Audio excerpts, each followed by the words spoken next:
All right. So we'll call the meeting to order at 7:02.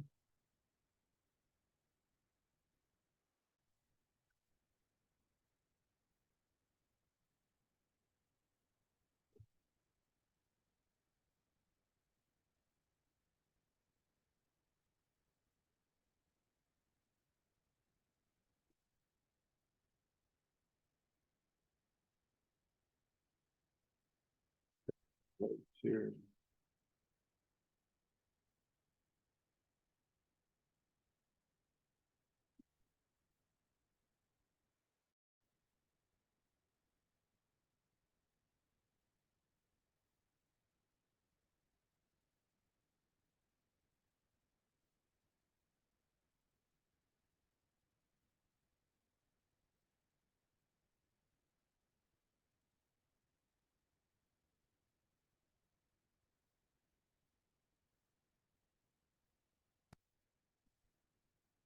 Okay, so get started with minutes.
Do we have a motion to accept the minutes?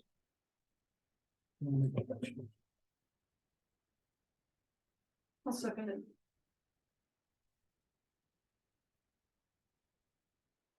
Okay, all in favor of accepting the minutes as written? Aye. Like, opposed? Okay. All right. So Courtney and Kayla. We'll make you two next. So, Kayla, shall I share the document? You know what, Carl, I don't know if it's okay with you, but I was gonna ask if there's any chance you could give me the ability to screen share, because I think I have a presentation file that I have not sent to you in a digital format yet. You guys have it in paper only, I think, right now. Okay. What do I can step you through it if you want. So with the participants window open, you should be able to click on my name. I just made And you co-host. okay, perfect. So that should make it. Yep. Good. Okay, so I will pull this up on my side. Thank you for that.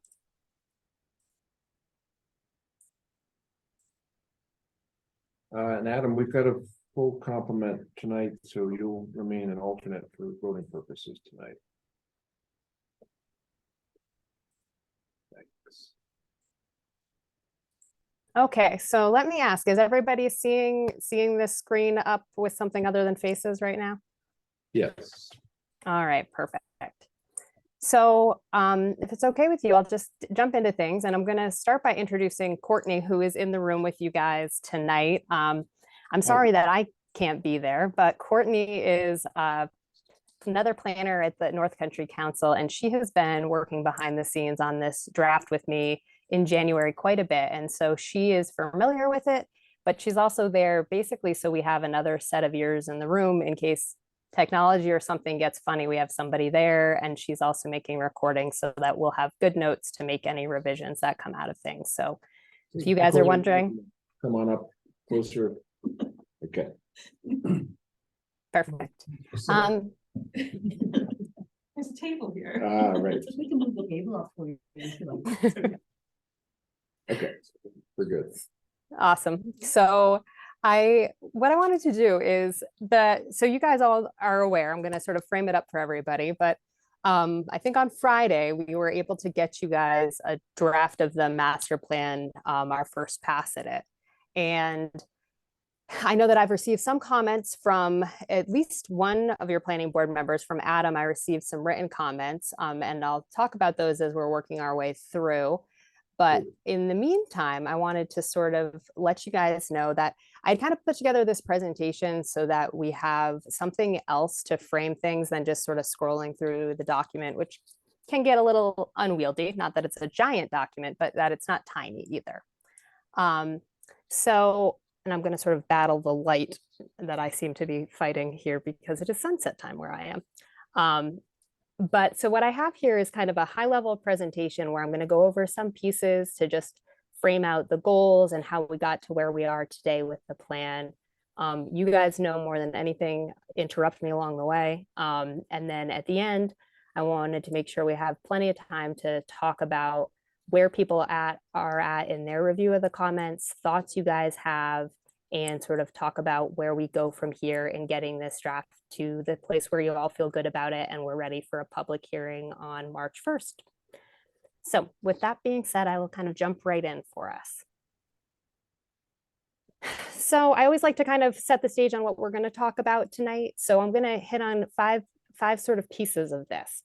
One is going to be the timeline and process, and it's a really quick touch just to remind us of where we've come from. Then I'm going to hit on the role of the master plan because it's always important to ground ourselves in what the purpose of this document is.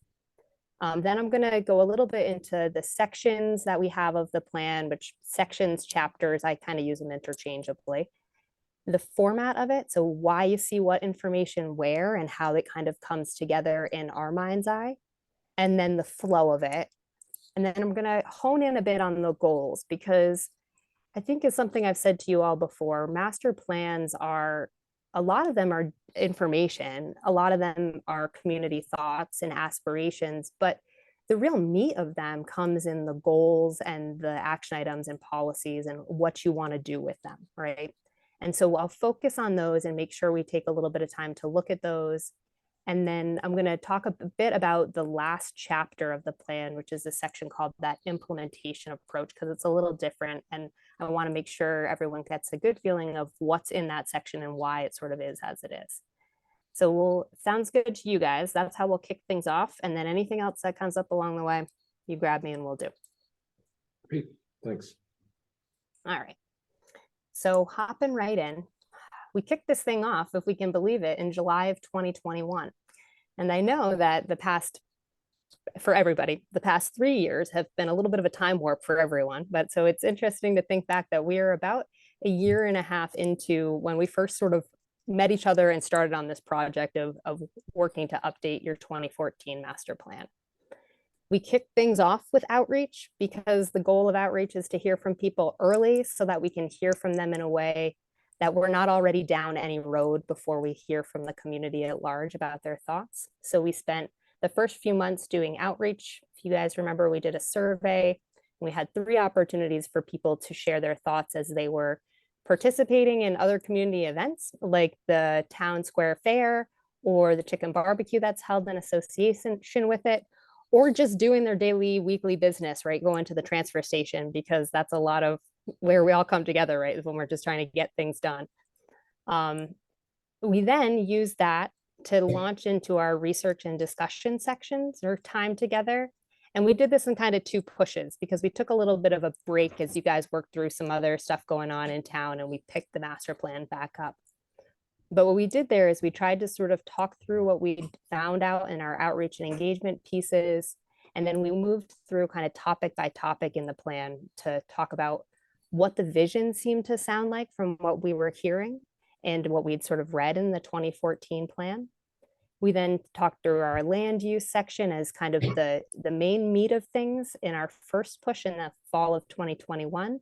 And then since this summer in 2022, we've kicked things back off and dug into each individual topic after a town meeting allocation that put some more resources towards it, gave us an opportunity to dig a little deeper as a team here. And so that sits us where we are today. In January of 2023, we decided to work on getting a draft stitched together so that we had a good monument for the work that has been put in over the time here, and that there was something tangible for the planning board now to work from.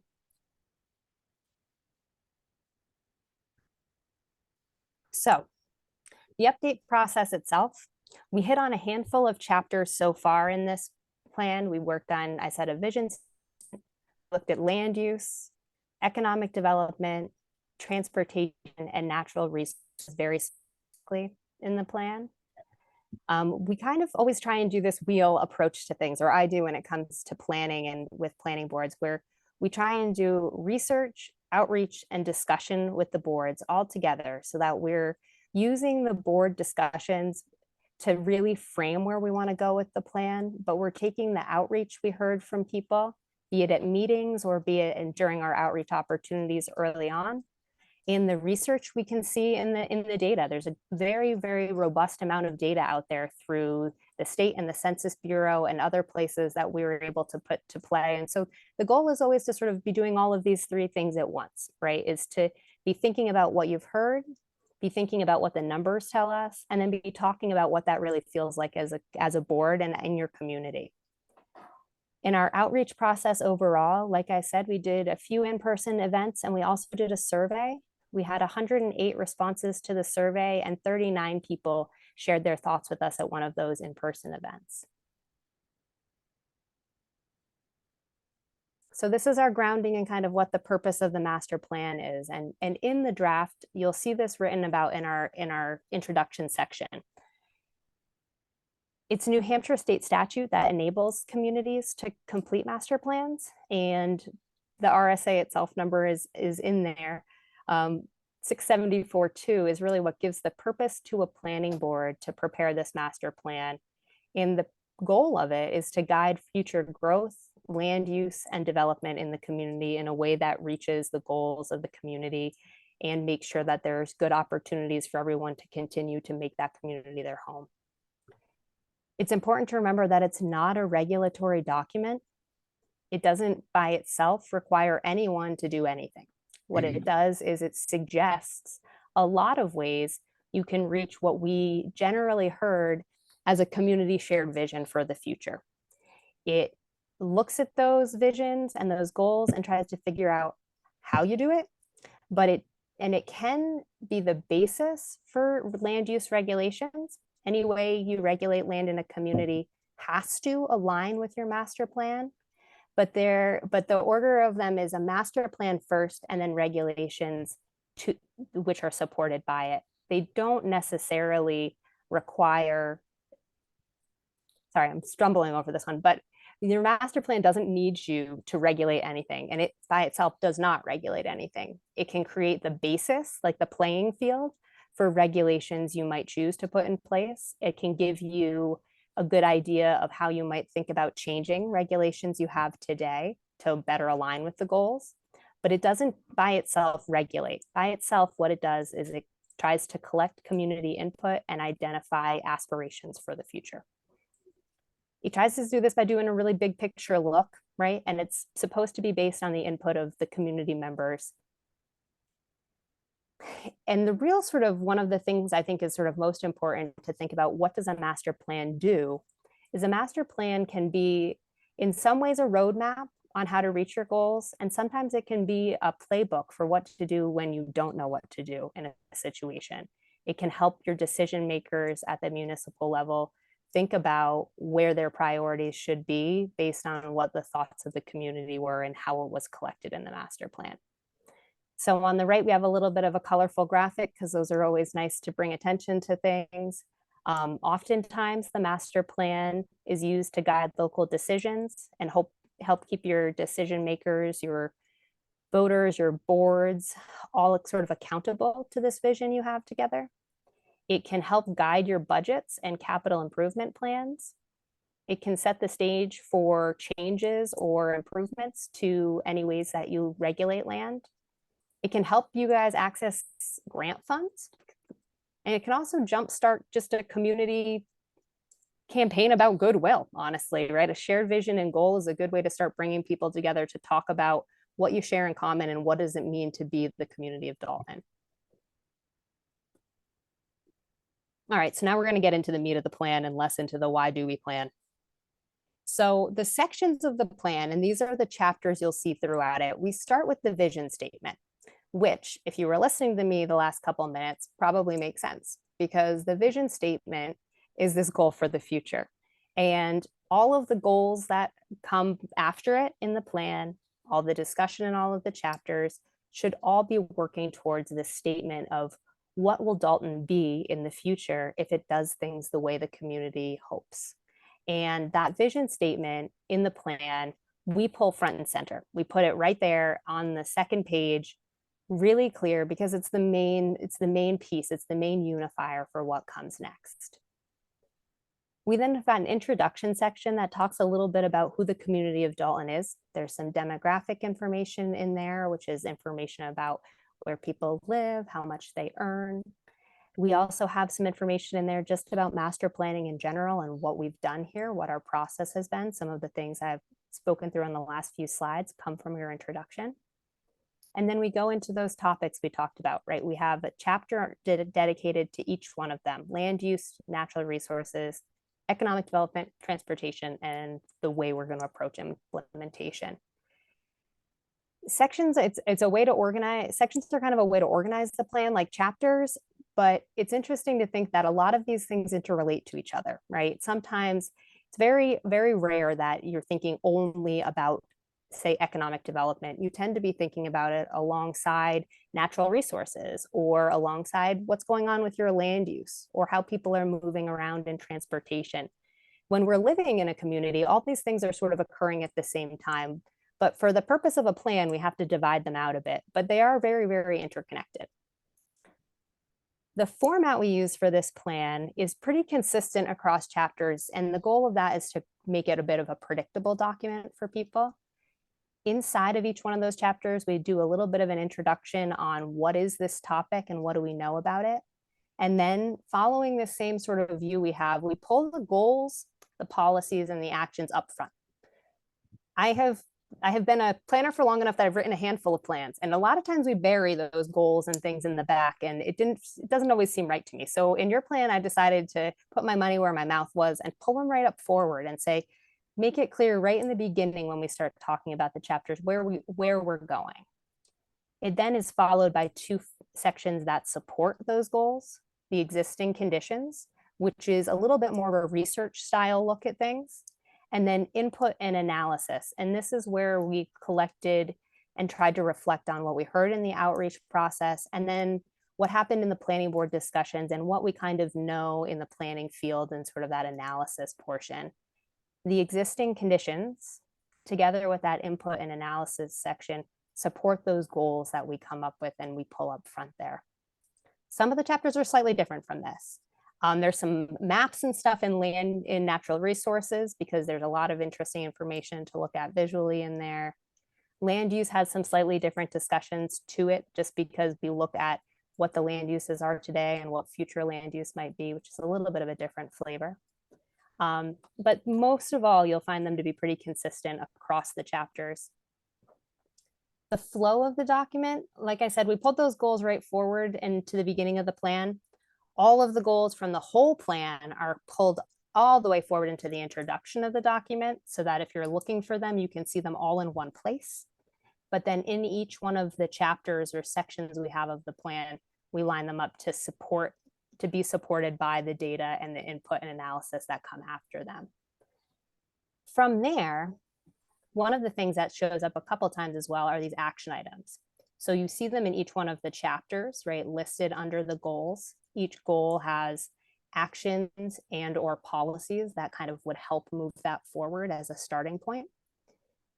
The actions we actually pull forward again into that last chapter we call an implementation approach. And what it does is it tries to hone in a little bit more on who would do it and how it might get done, maybe even when it could get done. And this is a piece that I think is important to master plans because very, very often, I say this as a planner, right? And I'm speaking to people who are planners too on a planning board.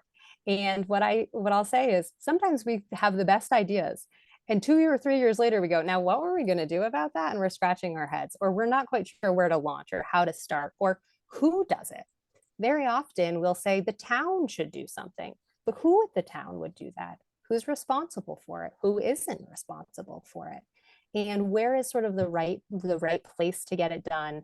And realistically, some things can happen quickly and some take a little more time. And so it's important to think about a master plan is a document that can have a 10 or 20-year horizon to it. That's how far we're looking out into the future.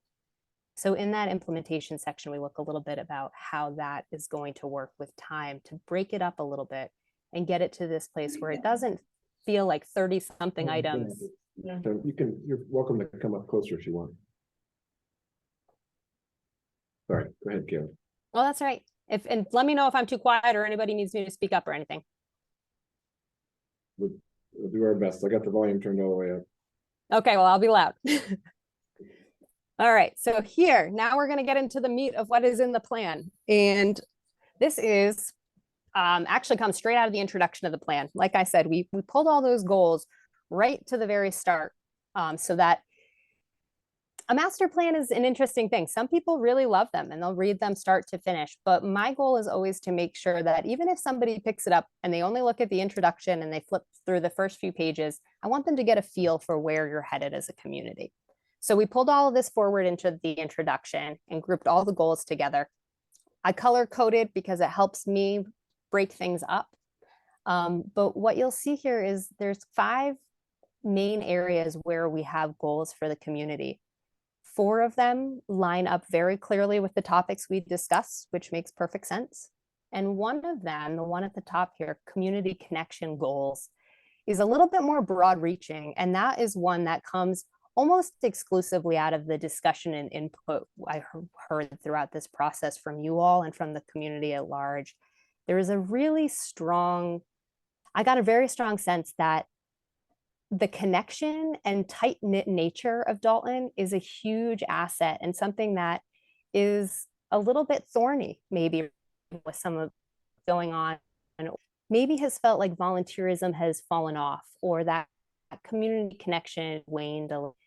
I'm going to pause and say that is not something that is unique to the community of Dalton. There has been a lot of change in recent years about how we all come together, how we interact socially, and because of it, that sense of your physical community, your town as being this place where you come together and share events, it's changed a little bit. We've gotten pulled in different directions over the past little while. The dawn of the internet and social media has changed a lot of not just how we relate to our friends, but how we engage with our community. And this is something I think is a pretty nice part, and I think a meaningful part of your plan to have in here are some community connection goals about making sure to hold on to that importance of coming together as a community. And so I'm going to talk about those first, but I am going to take the time to sort of read out all of these goals for us all. The community connection goals we ended up landing on in the draft were first, to provide robust, meaning good, deep, and wide-reaching opportunities for the community to come together and celebrate Dalton. I will joke probably until you guys are sick of me saying it about the mud run and how many times I heard about that from people as this sense of community. And I don't use it as it being the mud run itself, but being this event where people came together to just celebrate whatever it was, right? Mud season, getting out, spring coming, And so I think that that was sort of at the heart of things for me, was that those events maybe have fallen to the wayside for various reasons, but it seems to be a community desire to see them happen. They may not always be municipally led, which we'll talk about when we get to the implementation sections. Might be something that community partners do and residents do, but there's a place for the community to make sure that there's voice and opportunity for that, even in just promoting community events. The second one is to improve the vibrancy and the use of your town center as a gathering space in the community. It's an interesting piece that when you look at Dalton on a couple of census data viewers that try and show you where you have like a downtown concentration, it's very small, but it's right around town hall.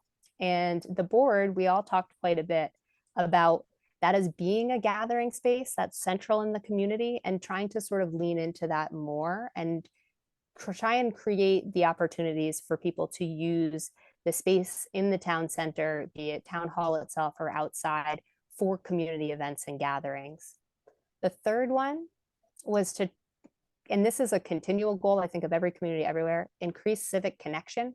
So people's connection to what is happening at town hall and what the municipal operations are.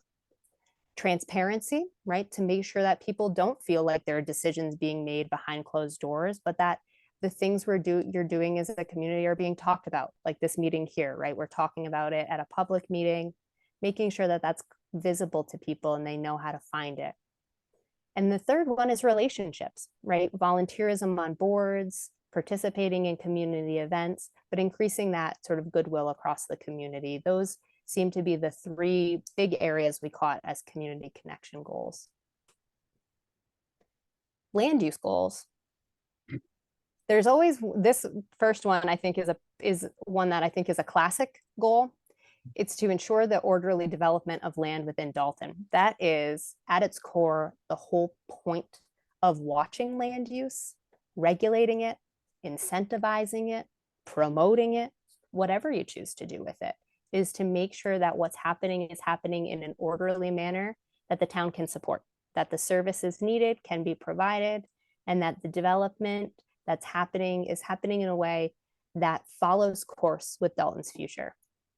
The second land use goal is actually a bit of a housing goal, if you think about it, but we don't have a housing section of the plan. And as a primarily residential community, it seemed important to me to have one in here. So it's about improving affordability. And specifically, it's about tying new residential development with conservation. And this goal seems pretty specific, but throughout the process, I heard a couple of overwhelming sort of trends coming out of things. A desire to see conservation, intentional and thoughtful conservation of land in the community. And also an issue about concern on housing and affordability that seems to be happening Coos County-wide and far further recently. And so I think that there's a real opportunity to marry those two things together and think about how residential development is happening in the community, what the price tags are that go with it, and if there are ways and strategies to help tie what you desire of conservation and with development to happen together. And in the plan itself, we dig a bit more into this with some action items and policies, but the goal itself is this. The third land use goal we have is to have sound regulations that promote health and diversity in Dalton. The idea here is that any regulations that are in place in the community should be sound. They should be things that maybe not everyone agrees on, because everyone agrees on basically nothing, ever, but that there's things that we can understand where the basis of those regulations are, what the point of them is, what they do for you all as a community, what they don't do for you all as a community, and how they make sure that health and diversity of your residents in Dalton have an opportunity, that you're not outpricing everyone, and that there aren't developments happening that are starting to impact people's ability to be healthy and safe in the community. Natural resource goals for us, we have a couple of those, 3 of them, in fact. One is to increase conservation, preservation, and stewardship in the community. The second one is to protect natural resources from increased development pressures. The third one is to expand the network of outdoor recreation assets and the use of them. The economic development goals we have here, we have a couple of them. One is to support the tradition of cottage and home-based industries as the core of business activity in the rural, dispersed community of Dalton. The second is a sort of specific one, to improve access to high-speed internet within Dalton as a tool to increase markets for cottage industries, improve access to basic needs, education, training, healthcare, and social connection. There, like I was saying before, a lot of that's happening now in this digital environment, and high-speed internet access is going to be sort of important for all of us in the Coos County area, particularly residents of Dalton, as we're talking about it tonight, to make sure that we don't sort of fall behind on our ability to access medical care, training, and improve our lives through those avenues. We have more transportation goals than other goals, but that's just sort of the way the goal count panned out. The first transportation goal is to have clearly marked, safe, and well-connected network of on and off-road bicycle and walking that allows residents and visitors to explore the varied terrain, the views, and the landscapes in town. So this is a discussion you guys will remember us having a bit about where people bike and where they don't, and using this information we have through a source called Strava to look at where people are riding, where there might be bike routes. And overall, it seems like there are a lot of people who walk and bike in the community, and to make sure that there's a clear and well-marked place for that, and that there's safety precautions in place to let people know things like share the road, and this is a high sort of recreation use area. Those sort of things can help make it, one, more likely that people get out and walk and bike, and two, make sure that people are safer when they're doing it. Our second transportation goal is around ride sharing. So if you remember, we talked quite a bit about where people work and where they drive. We also talked about the share of aging residents in the community and their transportation needs. We also talked about the real lack of public transportation in the area as a whole, but particularly the fact that none of the fixed bus routes today in the region go near or into Dalton. And that led us to talk a lot about how ride sharing is really a great opportunity to reduce environmental footprints, but also to build connection, right? Social connection. There's something about carpooling into your job at Lynn Lancaster that helps you build connection with a new neighbor. And also to help seniors sort of meet their needs, right? As people age, they can get a little bit harder. They can have a harder time accessing basic needs, driving and getting out there. And so showing up for our neighbors in this sort of a way, ride sharing is a great tool to do that. And there's some programming you can use to sort of help promote ride sharing. But so we have a goal around that.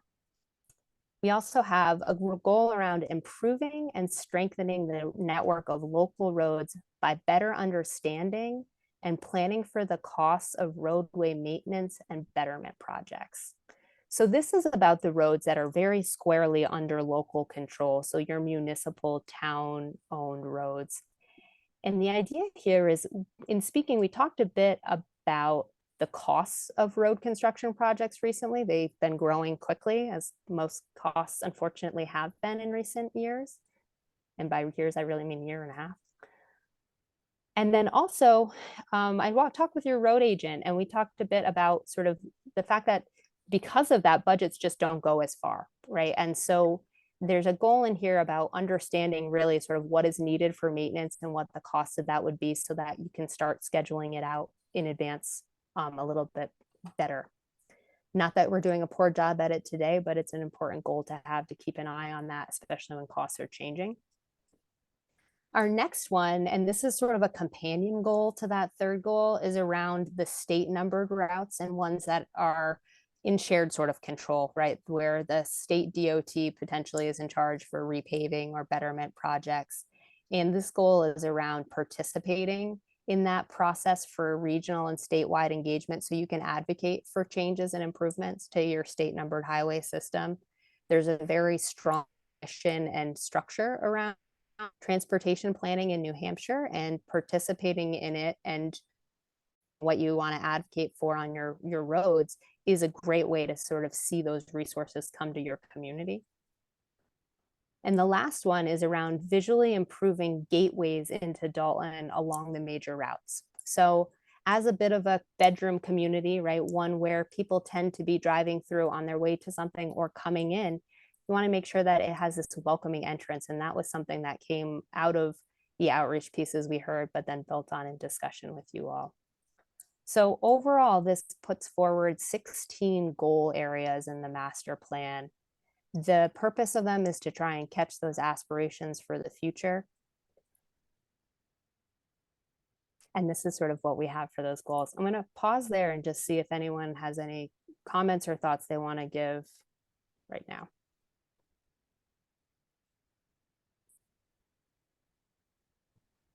So what I will paraphrase some comments that I received from Adam and his comments, because Adam did a thorough job going through and giving me written comments throughout the plan, including catching a number of typos for me. So thank you, Adam. But two of the substantive areas where comments came forward were around making sure that there were opportunities for us to make sure the community feels friendly to businesses of all sizes, right? We talk, and you can see it here in that first economic development goal about those cottage and home-based businesses.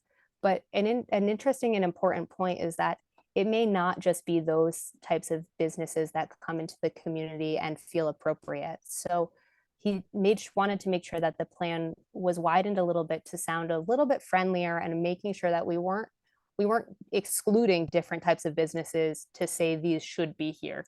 And so that's sort of a change that I will likely make based on that.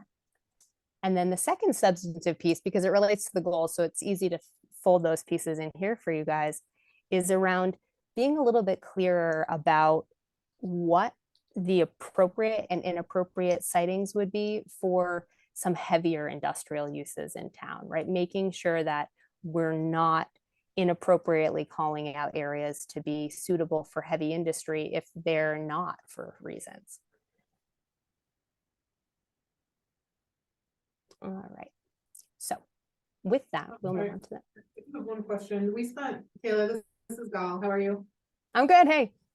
We spent a fair bit of time talking about ag and timber and some of the other ways that land use falls into how citizens are using their land in town. And I'm not seeing that, although technically that could fall into conservation. I don't know that it's clear enough, nor that enough people know what conservation means necessarily. I would maybe ask that we either like find a way to work that in somewhere, and yeah, just create a space for that piece of the goals. Absolutely, absolutely. So I think I made a note on it. I don't think you see me scribbling, but so we definitely can do that. And actually, in working through one of Adam's comments, this specifically the one about other types of businesses, it had me look back at the outreach and engagement summary. And I looked specifically at the types. We asked a question about the types of industries people were interested in seeing, and agriculture is the top one, right? And so to that point, I think you're very right that I've missed that in the plan. So let me try and get it back in there for us for the next draft. Great. Thank you. The only other piece, and I don't know, this might just be because of what I do for work, doing communications for a conservation trust. The word conservation doesn't tend to mean a lot to most people. I think those that are really concerned with conservation know what it means, but generally it's not really a word that is definable by the general public. I don't know if land protection covers it enough for something as, like long-standing as a master plan. Maybe we want to use the technical term because it does mean something very specific. But if we're talking kind of overall view and something that's easily digestible by as many people in the community as possible, I would ask that we just consider whether or not the word conservation means anything, or if land protection or something else might fit that same goal without using a word that falls into jargon for most people. I appreciate that comment quite a bit, Gall, and I also want to say that I think the part of the strength is what people do in their day jobs, bringing it to their evening commitment. So don't be shy about that. I think that's a very good thing.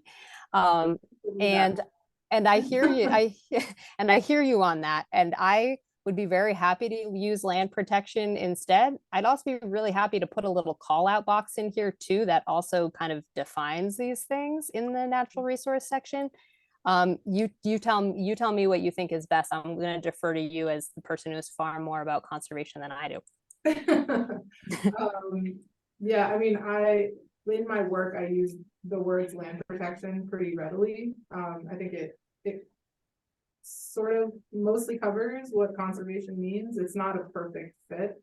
And maybe there's opportunity for comment from some of the community if conservation is, important to use as a word specific because it is something very specific.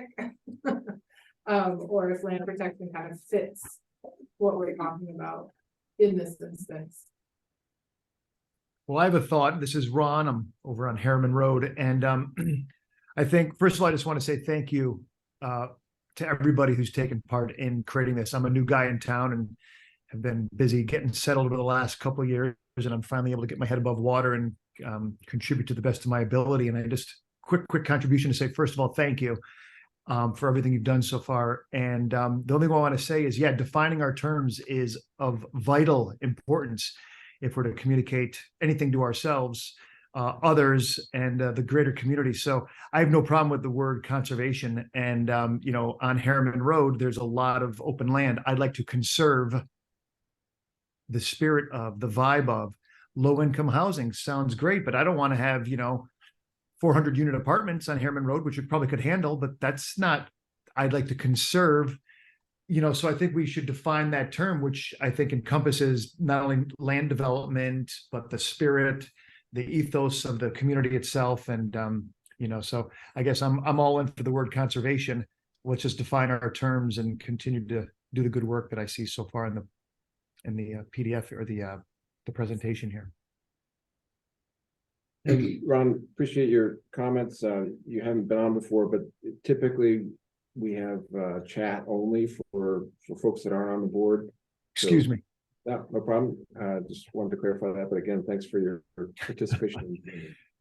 I won't interrupt for any more appreciation or defining of terms. I'll appreciate when we're all done. Thank you very much, Carl. Yeah, thanks.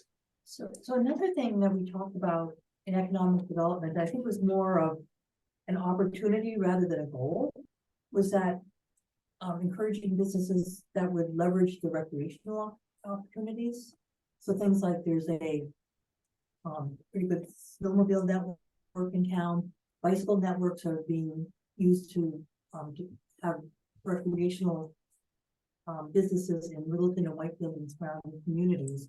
And there's just some way of building upon those regional efforts.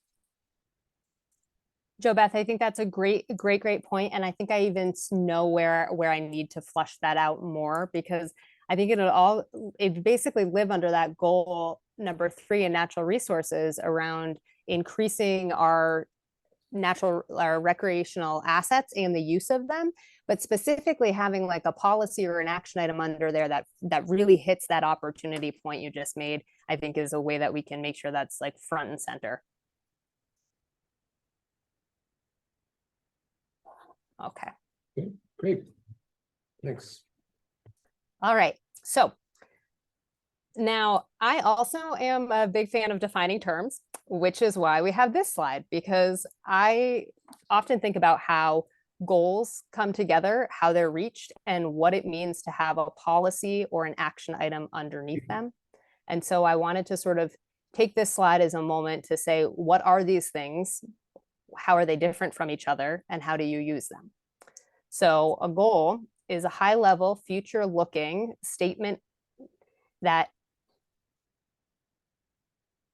there's a typo in that. So I'm sorry, I'm terrible at typos. You guys have probably learned this by now. But it basically sets a high level, future looking goal for the community. It's something you're trying to achieve.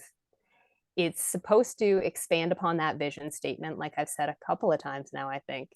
And it's looking forward 10 to 20 years in the community. Roughly, we've kind of been using 10 years in this plan. They're at the end, it tells you where they're found there at the bullet point. I'm not going to say that part. Policies and action items are what we kind of do, we put underneath the goals as the ways you achieve them. And this is something that I think took me a little while to wrap my head around. What is the difference between these two things? And so I define the term right up front. A policy is a statement that tells you what to do when you don't know what to do. That's sort of my off the cuff description of it. A policy, it's a principle of action in that it's a principle you're going to put to play in the actions you do. And the reason I say it's what you do when you don't know what to do is many times municipal decisions are not always done from the driver's seat. Sometimes somebody proposes something, something is coming into town, you have an issue that needs to be addressed in town, and a policy will tell you how to embody that goal when it's not a clear step you're going to take, right? It's when you have a decision before you, how can you think about that goal? The policy statements are things that are not specific. They don't tell you what to do, but they tell you how to approach things. And there's sort of this place where they can guide decisions, I think, very, very well. And the policies here are kind of decision guides for your decision makers in a way to think about them. An action item, on the other hand, is a discrete, it's a tangible, it's a known step you could take to move forward one of those goals. And it's something that's clearer, it's defined. We know, we have an idea of who would do it and what it would be to do. It's not the responding part, it's the actionable part, it's the driver's seat side of things. And so we try and have goals that are supported by both policies and actions in your plan. Adam, you got a question? Yeah, I just want to point out, I realize that, of course, this is a master plan for community and not a strategic plan for an organization or an entity. But I'll just say, not that I follow this closely, but the world of strategic planning has changed over the last, I don't know, 20 years or so. And the key concept here is that writing down goals, activities, inputs used to be the whole thing. Now there's a move towards also putting outcomes in. In other words, where are we now? What do the data show about today? And how can we longitudinally look at the future and ideally connect outcomes to actions, not just doing things for the sake of doing them. It's the old story of, how many traffic tickets do the cops write? That's not the goal. The goal is, can we reduce accidents? So there's not a lot in here about that. I can, for example, send you some, reams of data on water quality in the lake that we could say, this is where we are in 2023. But again, that's really not appropriate for, a master plan for community, but we might try to fold some of that, that way of thinking into this. Absolutely. I mean, yeah, Adam, I think that's a very good point. I agree with you. I think things have gotten much more outcome driven, and that means taking stock of where you're at and then being able to sort of show what these things are getting you, how they're making you that progress towards the goal. And there's, I think, strategic planning you can put at play behind any of these things that the community might choose to do to sort of take stock of where you are on it, and then what was the outcome of it? What did you achieve by either doing it or approaching the decision the way you did? All right, so now what I'm going to do is I'm going to sort of hone in a little bit on each of these goals. And so I'm going to kind of do them. Each one of these slides relates to one of our action areas, right? So one of our zones. And what I've done here is the goals we talked through at the very beginning, but I wanted to sort of show you guys the action items or the policies that are going beneath them and that are in here to support them now. One thing I'm sort of going to put out there really specifically to you all as board members or community members at large would be if there are other things that these action items make you think when you read them this way, if you're like, you know what else we could do, or you know what else we might do, or we should think about doing, let me know, right? Send them to me either as separate written comments, or if they're coming to you in this meeting, feel free to tell them to us. But this is sort of a place where it's a little different, right? We've talked through a lot of these topics with you all as a board, but seeing them written down can sometimes make you see like, actually, now I feel like there's another thing I want to be in here. So my sort of purpose of going through each of these with you is to make sure that everyone does have a little bit of time to see what's presented in this. And then I sort of ask you all to reflect on it and see if there is more, or if some of this seems just flat out wrong to you, tell me that too. So we have a couple of action items under that goal 1 area for community connection, right? Bringing back the mud run as and one of these opportunities to build connection. We said, and other events like it, but it's a local example. So I did specifically call it out.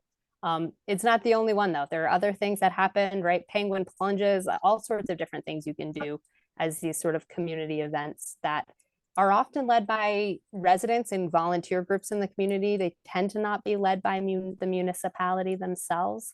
So when you see this one actually in the implementation section, you'll see that it does sort of hinge on community members to roll up their sleeves and help get it done.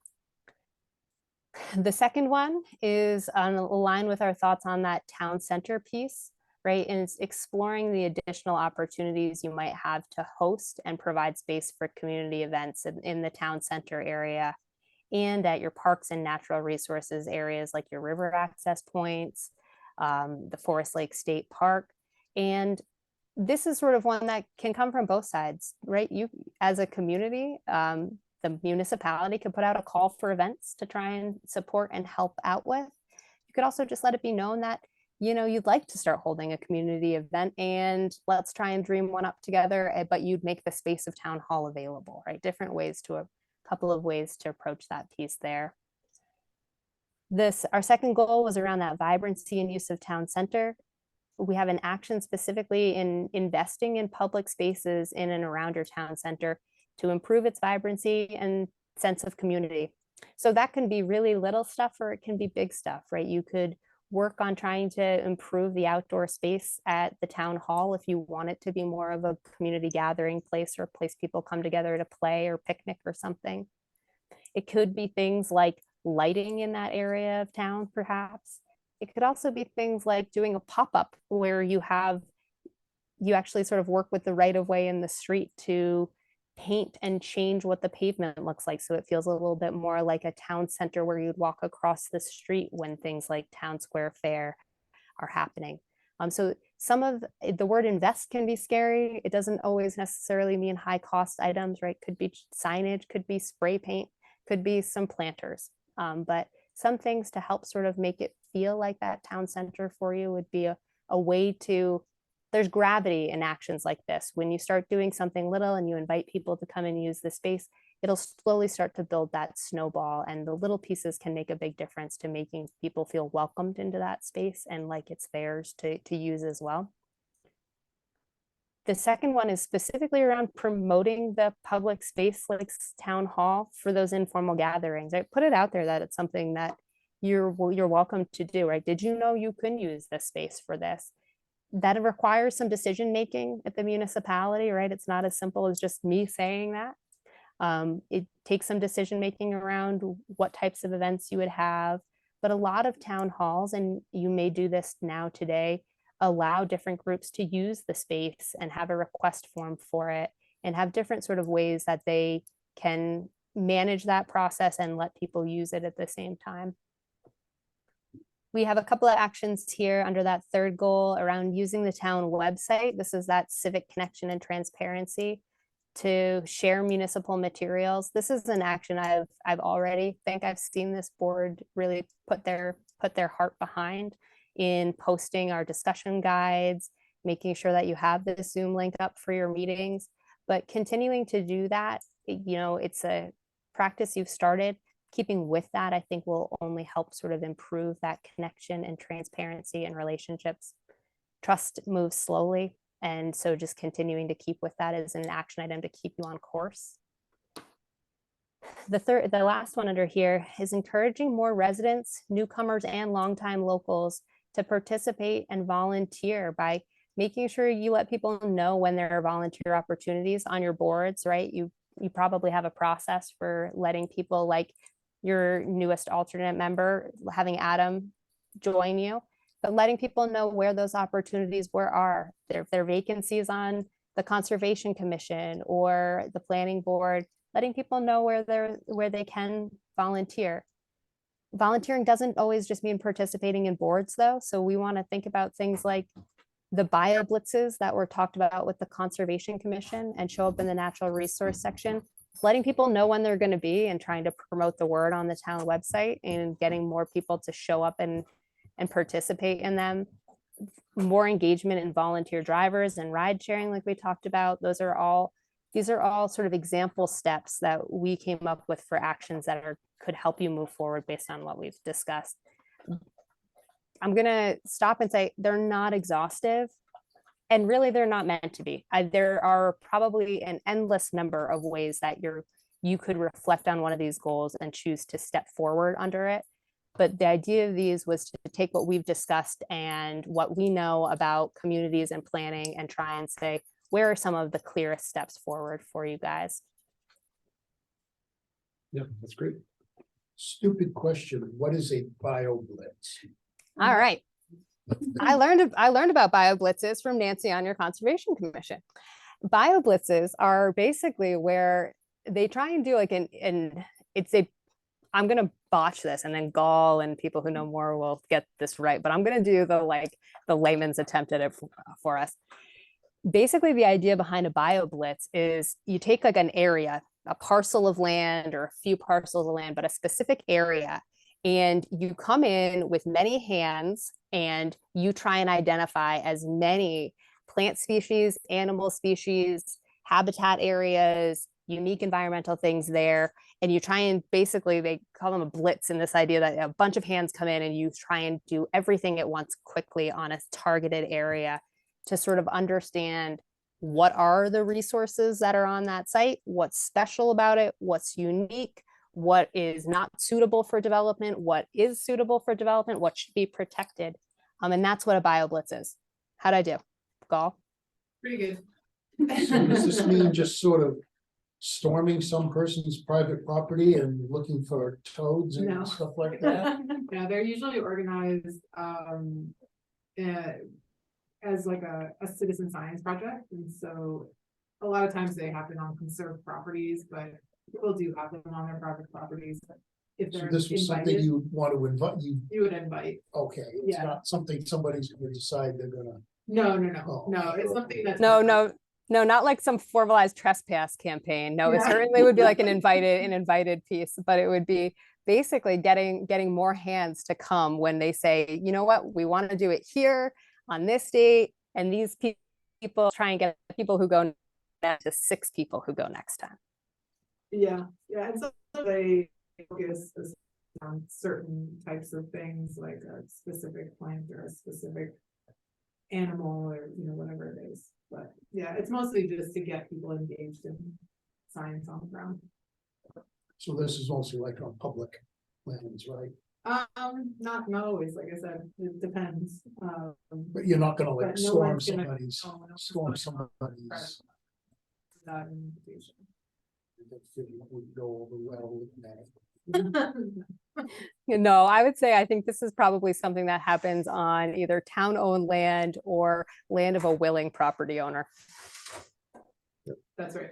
Is that something that somebody can head up, like, Conservation Commission. Yep. That they can maybe put something out in the public, like in the newspapers, and say, hey, this is what we would like to do. Do you have a piece of property that you would like us to bioblitz?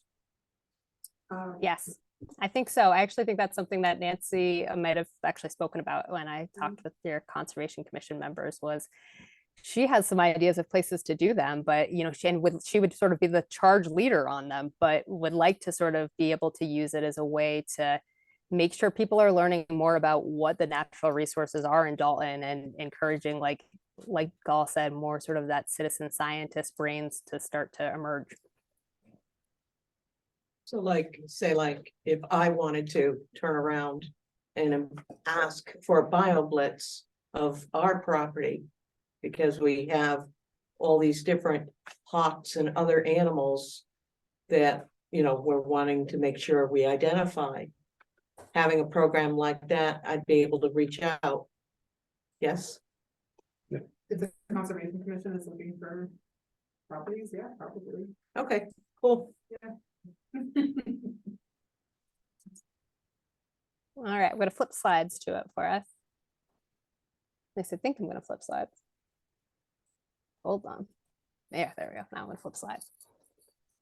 So land use, we've got a little bit more here. You'll see sort of some of the policies start showing up in here. Under this first goal for land use, we have one about identifying a strategy for conservation of land. So this is actually one that shows up. Like I said, these are interrelated topics. So this shows up in natural resources specifically. This one ties across the two topics, land use and natural resources. But Dalton will identify a strategy for the conservation of land. Such a strategy would identify priority areas for conservation based on ecological value, access for public recreation, and eligibility for grant opportunities and other funding vehicles. So this was a piece that we hit on briefly. I think, you know, we were trying to talk through the natural resources section together, but did come up from my meeting with your members of the Conservation Commission on basically starting to have an idea on how to prioritize goals for town-led conservation projects. So a town-led conservation project would be a relatively new thing, it seemed, at least from your Conservation Commission's point of view. And so the thought here was an action item where you start to figure out how you want to prioritize, and what you would care about in that strategy would be an important piece. I'm going to pause and say that this actually is sort of one side to the idea of conservation or land protection, as we may say here.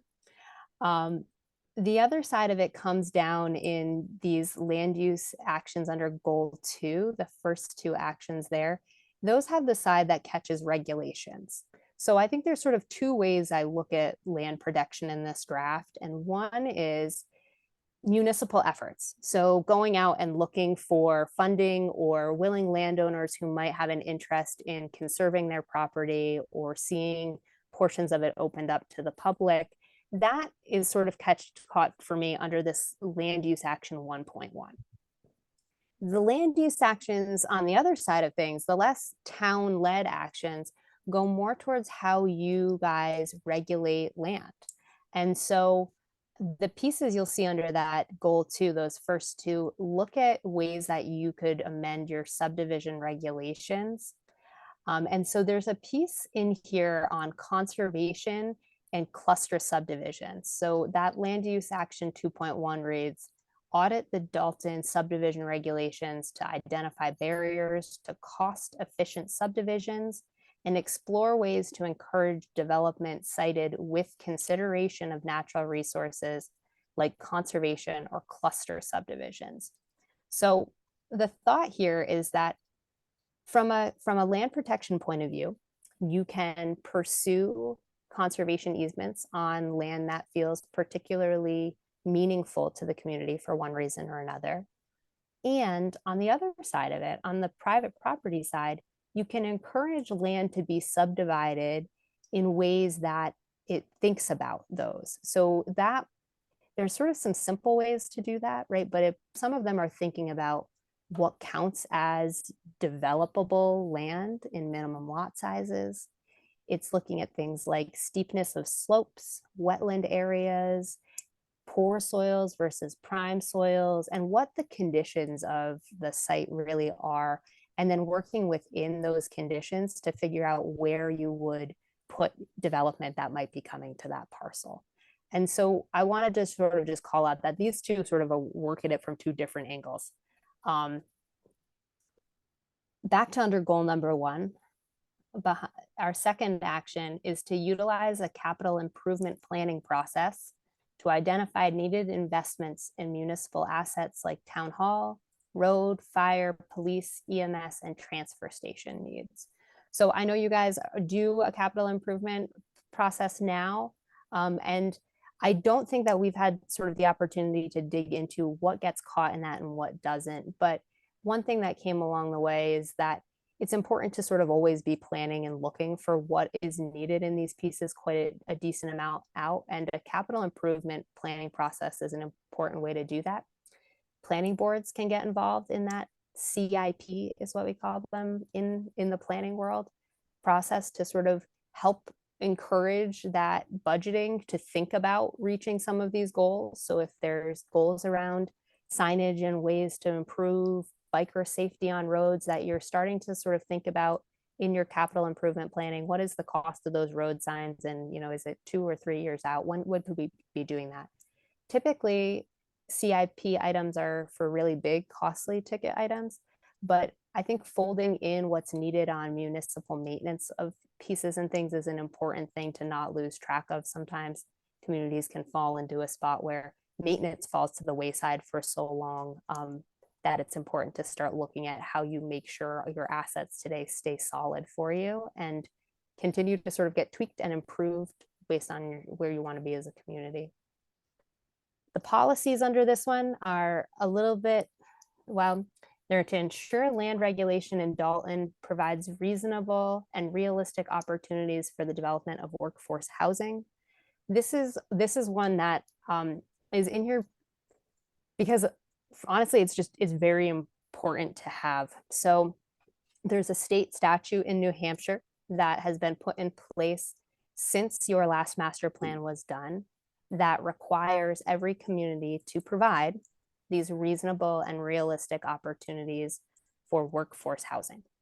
Workforce housing is considered housing that provides more than 3 units in a building, or housing that's affordable at certain price points. So renters, there's one set of price points that you try and hit. For homeowners, there's a different one, but they're based on the median incomes for the area. And it's an important piece for communities to look at and make sure that the regulations you have in place today are not precluding any of that development from coming into place. The other policy we have is to support cottage business development as well as business or mixed use growth along routes 142 and 135. This is one of those sort of as things come to you, right? As policies are those as things come to you, decision-making pieces. We heard loud and clear from people that the cottage business traditions in Dalton are very important and not something we want to see winnowed down or going away. But we also heard in our outreach process that people would be okay with seeing some business or mixed use. Mixed use is another jargony term, but it just means businesses and residences together on either the same property in the same building or side by side, but mixed together closer, not sort of separated from each other. And there were the corridors of your sort of popular developed paved roads were called out as places where people were okay with seeing that. So we have that policy. We have those thoughts reflected in that policy. The land use goals, we've got 2 action items, land use goal 2, we have 2 action items in a policy under. I talked through that first one with you guys about the subdivision regulations and sort of looking at them from a cost angle and how to make sure that you can sort of get economies of scale and you can work to sort of protect resources on a parcel by promoting some clustering of residences and things of that nature. The second one is specifically just around reducing costs. A a lot of times subdivision regulations have strange little pieces in them that are relics of the past and costly.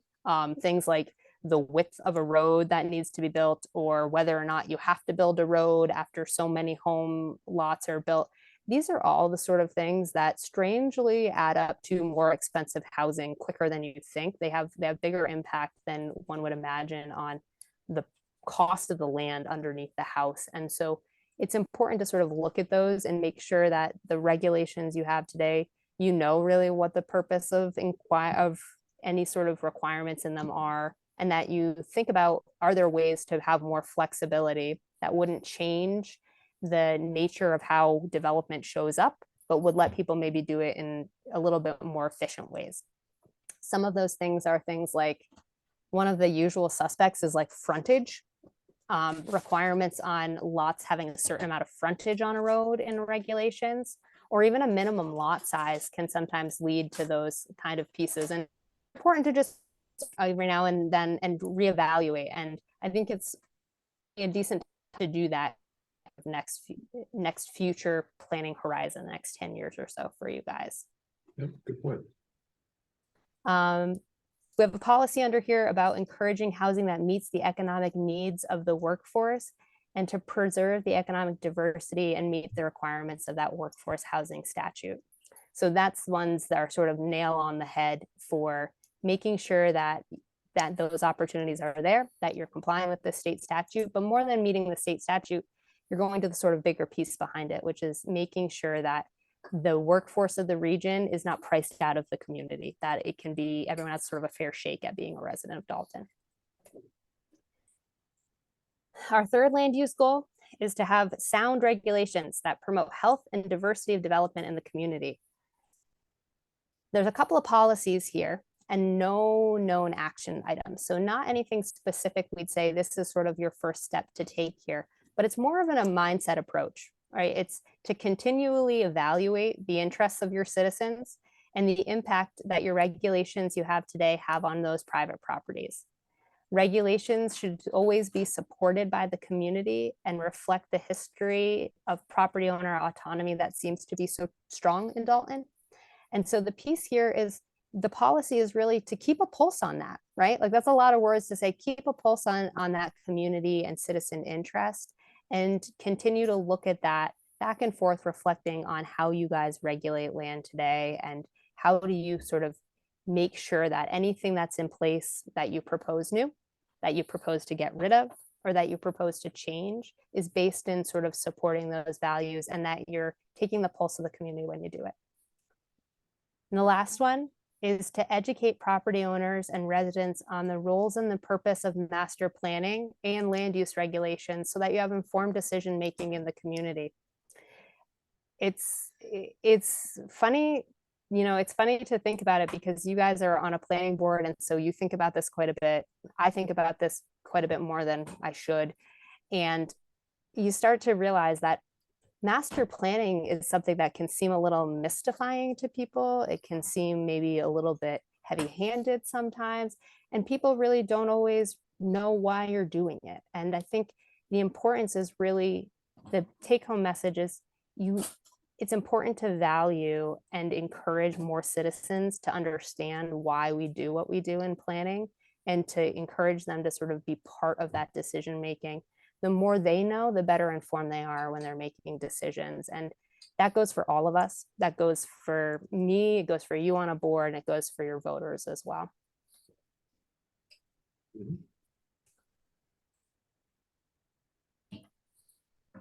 Okay, natural resources. So we have the 3 goals we talked about up front. Again, we have some action items and policies. That same action item is here. Action item 1, natural resources.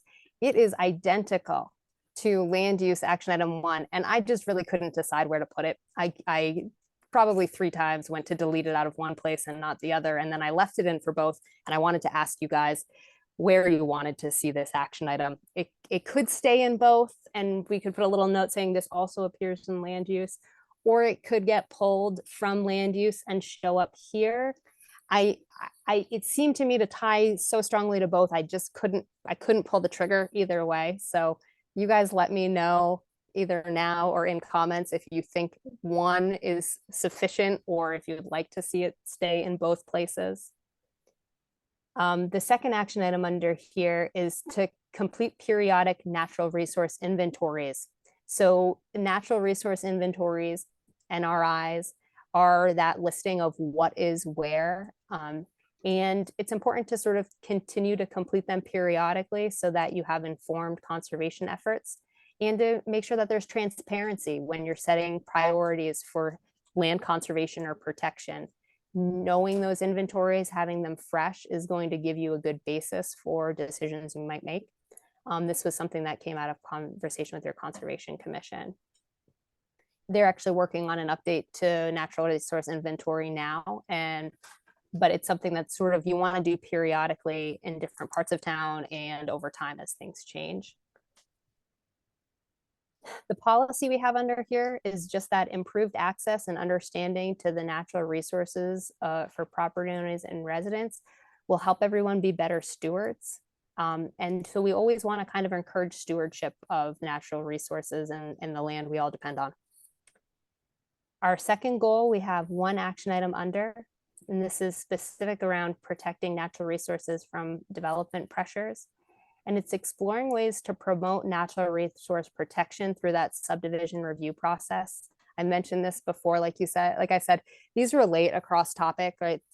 Many things, as particularly land use. Land use is something that reaches into most of the other topics we talk about. But thinking about things like where there are steep slopes, where there's wildlife habitat areas, how to reduce impervious surface, which means basically pavement and packed gravel that water can't get through, causes water runoff. But reducing those widths and amounts of impervious surfaces are all ways that you can make sure that your regulations and what's being done is encouraging sort of better stewardship of your natural resources and being less impactful. The third goal we have here is around that expanding our network of outdoor recreation assets and how we use them. So we have an action item around using the town website to post maps of recreational assets. There is a map of recreational assets that we did get into this plan. And so getting the plan up on the website would sort of be a first step in that. It's not an end all and be all map. And so I'd say probably maybe try and tap us again at North Venture Council to help you with other maps if you want to down the road, but starting to encourage people to get familiar with where opportunities are. You know, we heard from earlier tonight, a newer resident of the town, and a great way to get people sort of acquainted and settled into your community is to let them know where they can get outside, walk around, meet their neighbors. Our second action item in here is to encourage the reinstatement of community events at parks and recreation areas to celebrate these resources and build a sense of community. So this is less about the town-owned pieces and more things like trying to encourage more activities at your state parks and at your river access locations, and just really trying to celebrate those spaces. We had a great conversation at the Conservation Commission about some of the really beautiful forested areas in Forest Lake State Park and how neat would it be to bring sort of walking tours through there and let people see those old growth, beautiful places just outside, just off the lake edge. And any bits more of that are great opportunities to sort of hit a few goals, right? Build community connection, encourage better connection to the land itself, and build stewardship over time. Our policy under this one is that awareness and increased use of those recreational assets, including the trails, paths, walking loops, parks, swimming areas, river access points, they should all be expanded, right? Whenever we can, we should always try and make more opportunities for that. To Joe Beth's point earlier, I'm going to sort of put more in here, either in the economic development piece or this one, to catch on our expanding the opportunities for businesses by working at these outdoor recreation opportunities. There's a couple under economic development. So the first couple action items under our goal around our cottage and home-based industries is to explore the use of tax incentive programs, which in New Hampshire, we just call 79Es. They're community revitalization tax incentives. And these are a very specific tool that you can use to encourage economic activity in part of the community. What they can do is they can basically pick an area of the town and sometimes even types of development that you would give like a, they're sort of a complicated thing to explain, but I'm going to try and do it a little bit quickly. And what they do is it allows you to spread. So say somebody's going to invest in a new business in the community. Somebody comes in and says, you know what, I really want to put it, I've wanted to forever put a restaurant in right here beside whatever it is, beside the top of the hill store. I want to put in a restaurant kitty corner across it. I know somebody owns that property. I am not about to do it, I promise. But if you were, you could say, you know what, we would really like you to put a restaurant there. The community's been looking for sort of increased economic activity in town. That's a sort of service-based business that would support residents of the community. That would be sort of a great place. It'd be a good gathering spot for the community. We would love to see something like that happen. But they say, you know what, but you don't, there's no water and wastewater. So we're going to have to put a pretty penny into this property to get systems to support a restaurant, grease traps, all of that. They take a lot of wastewater systems to handle when you're not on a large public system. And we're going to have to put a lot of investment in that property. And that's a scary business venture for me, right? I'd love to come, but it's a little bit scary to me. If you pursue one of these 79E districts, what you can potentially do with a property owner like that is say, so if you invest and you build this restaurant, you put all of this wonderful, costly infrastructure in to make sure your business is successful, we will not tax you on the full value of what you've put on that property until a certain number of years out, say 5 years. So say I built that restaurant in year 1, what you would do is say, I realize that that took a lot of investment and we wanted you to do it. So we're going to give you 3 years before we start taxing you at the full value of that property. I'm still going to pay a bit of taxes in. So it's still going to, even in year 1, help the community share that burden of the tax bill by having a new sort of commercial business in town. But you're going to step it up because you're going to recognize that I might have had to put investment in that I wasn't expecting to. And it's a way that a community can be a partner in saying, if you put this very, very valuable investment in my community, I will help recognize that investment and step in with a tax program to help you not feel the full burden of that tax bill in the first year. That's a piece that can have a lot of positive impacts on businesses.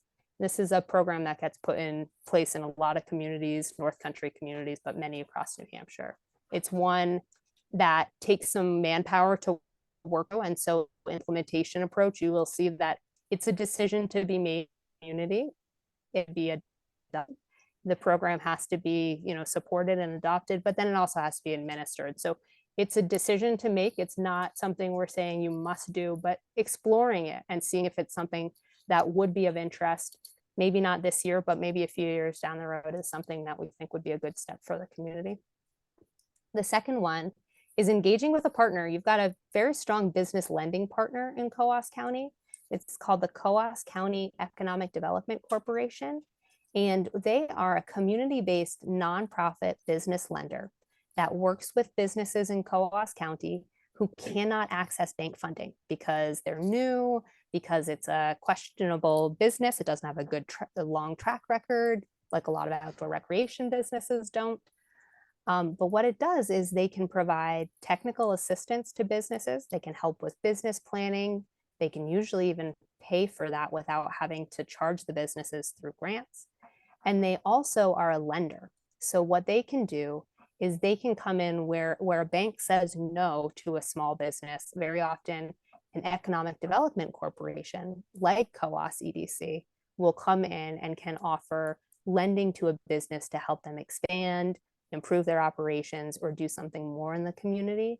And community-wide, that's a resource that anybody could put into play. And so promoting it as a town for any of your business owners is a step you could do to help people see their opportunities to expand their business and its success. We have a couple of action items under our second economic development goal. One, this one's our specific goal around internet, right? And sort of all of the ways of the modern digital world. And I think this is happening today, but so maybe the action item is continue participating. in the Coos County Broadband Initiative. This is a countywide initiative to map and extend infrastructure countywide for broadband service. The goal is to get fiber to every premise in Coos County. And that is sort of the gold standard for broadband connectivity.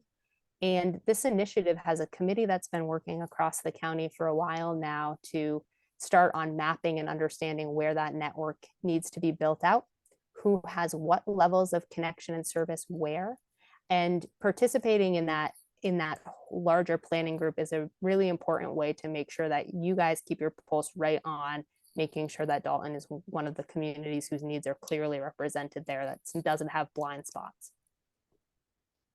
The second one we have is to consider using Town Hall as a publicly available high-speed Wi-Fi location. If people do not have internet service at home, we asked about broadband connectivity and what sort of internet people have in our outreach pieces. And for those who don't have connectivity at home, they may find themselves very quickly on a falling behind schedule as things continue to move to more digital. Recently, we have medical appointments occurring digitally, and these sort of pieces, they're not just about basic needs, they're also ways for our businesses to expand, right? There's a lot of training programs now that are being done through distance education and marketing opportunities and other events and things that business owners could do themselves to sort of promote either their business success or individuals who are just trying to get new education or training to improve their own livelihood for some reason. These would be a great opportunity across the board to see about what would happen if you started opening the doors for Town Hall to say, let people come in and take an online class. Is there a space that could happen? What kind of protocols would need to be in place? What kind of scheduling? What would it mean for sort of staffing, right? There's a lot of things to think through, but it's an opportunity for you all to have a good connection where you are and recognize that a lot of your residents don't, and see if an open door at Town Hall could open doors for them in their lives. Transportation. So we have a few action items here under our bicycle and pedestrian improvements pieces. Specifically, the first one is around signage, things like share the road, bike routes. Things like this are all things that we can do. They're pretty low cost items on your roads to just, one, encourage more people to get out there. If you see the sign, you're more likely to get out there. If you're a driver in a car, you're more likely to pay attention if you see those signs. Slow down, maybe. All good things to sort of improving the safety of walkers and bikers and the number of people out there walking and biking.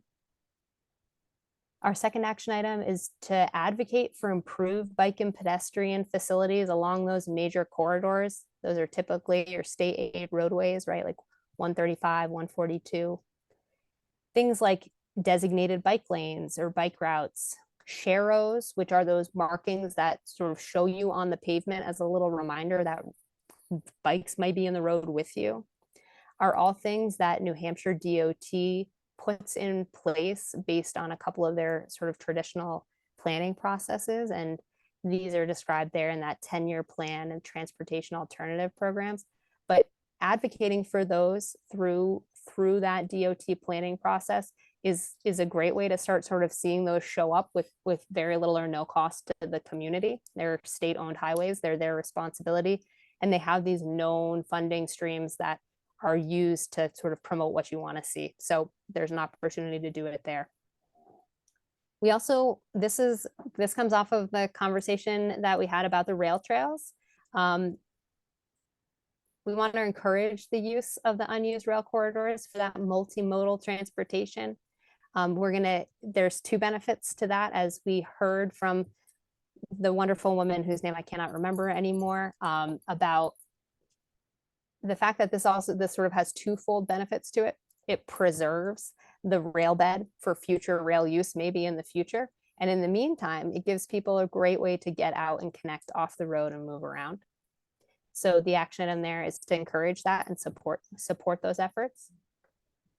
Our last action item under this goal is to explore and identify public parking locations for walkers, cyclists, and others along common routes and points of interest. So if there are sort of walking loops around town or things like that, see if there are ways that you can sort of improve people's access to them or parking, right? Our second transportation goal is that goal around ride sharing. So there's a couple different ways to think about this in actions. One is to scout locations for like an actual park and ride in Dalton. I know we talked about there being some very large turnarounds at the edges of town, and those are actually locations that probably could be a park and ride in a certain situation. Scouting them out, thinking about where they could be, is sort of the first step towards deciding whether or not there's something you'd like to see happen. That's another thing you could advocate for to New Hampshire DOT along their state routes.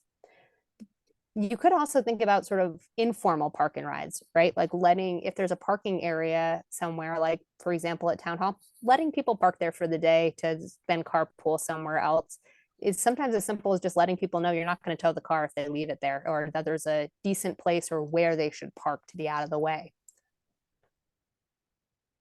The second one is to just increase awareness and promote ride sharing by basically distributing what rideshare parking locations are. Like, where can you park to do ride sharing? Like I said, if maybe there's an opportunity at Town Hall, let people know about it.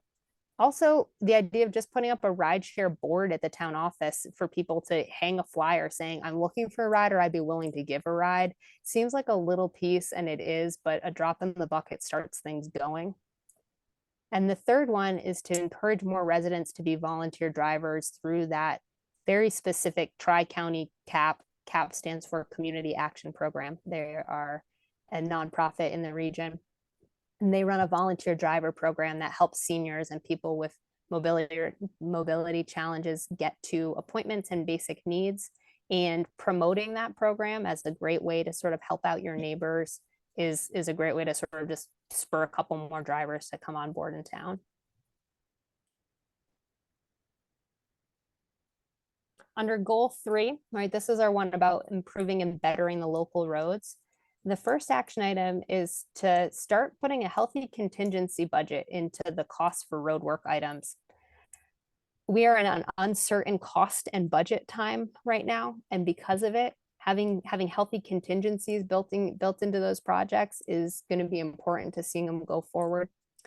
I know that a lot of times the budgets on projects get put together on a shoestring because we're trying to make the most of every municipal taxpayer resource we've got. But contingencies are going to be an important piece to making sure that the money is there to finish those projects in right now, at least in these current conditions. The second one we have under here is, well, you guys will remember this one. This is the conversation about our rights of way, and Terry is the starter of it. I almost called her out specifically on our implementation approach here, but this is the one about making sure that the right of way, so the physical width of land owned underneath the road, is a known variable for your municipal roads, which is not an easy feat to accomplish, but one that some people have already started to undertake. It's a lot of back researching the deeds or the histories of these roads, but knowing that it was a piece that came out loud and clear with your road agent on making sure that he understood how much room he had to work with to, say, fix a drainage issue or to regrade a section. And that was, it's not clear, right? And there's not sort of one place to go where you can say, here's a list of all the streets and what our best knowledge of those rights of way are. Making those efforts get there would probably make a lot of difference for the road agent and ability to sort of work within the right of way, know what's there to work with. The second, our second companion goal, it's actually goal 4, I call it the second one because it's the state one, to mirror the local roads.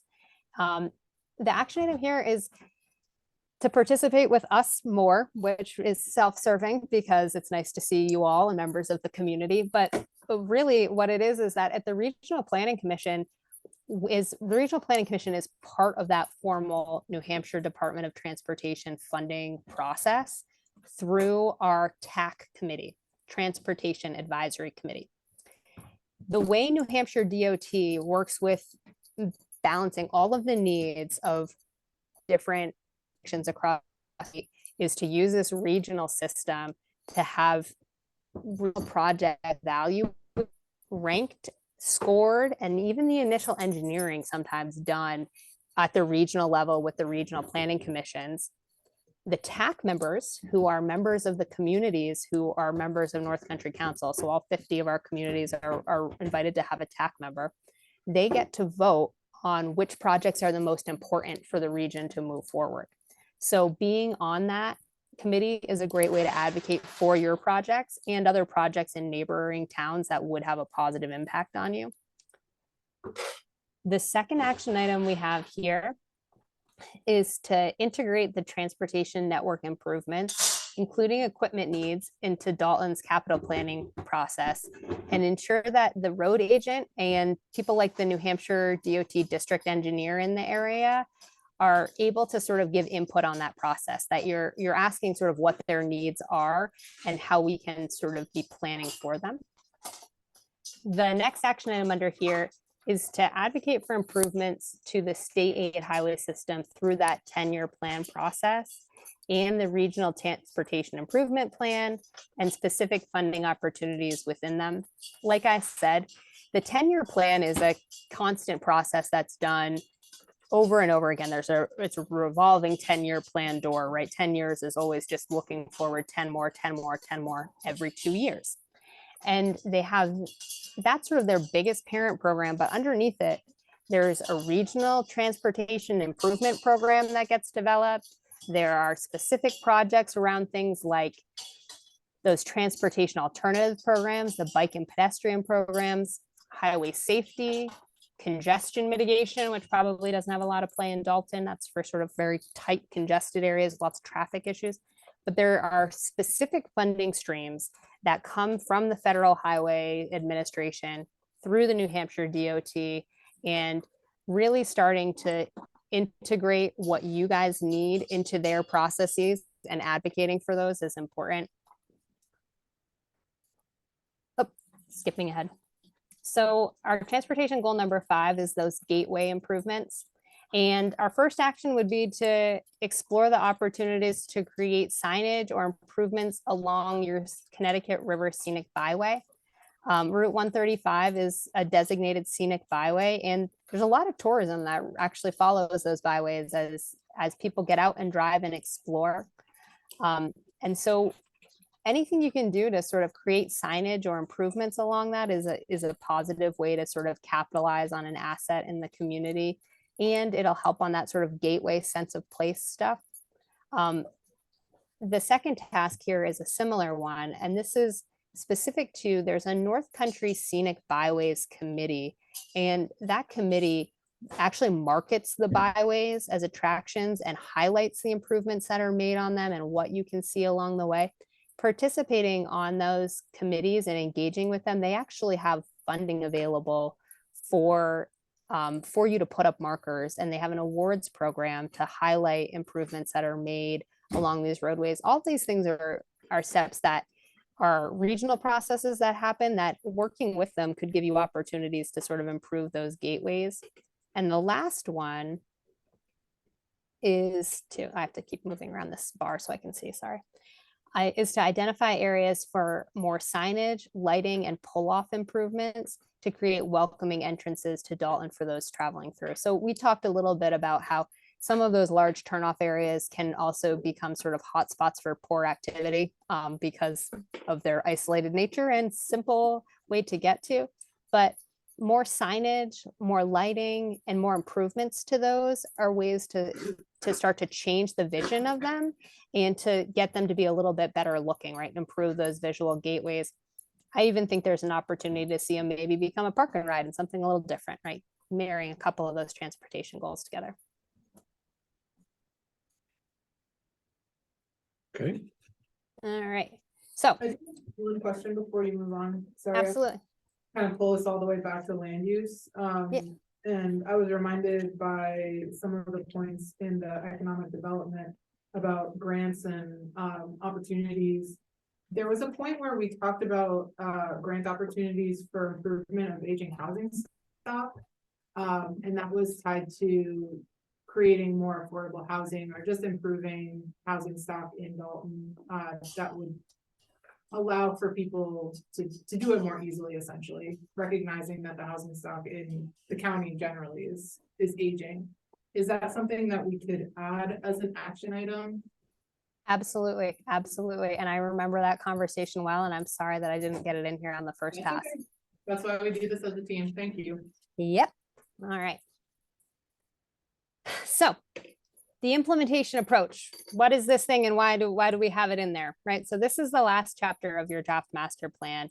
And it's that piece on how do you step forward? Who would do this? And it's, like I said, this is not meant to be sort of a terribly prescriptive thing. It's not that this is the only way it could happen, but this is just trying to get a little bit more meat on the bones for your action items.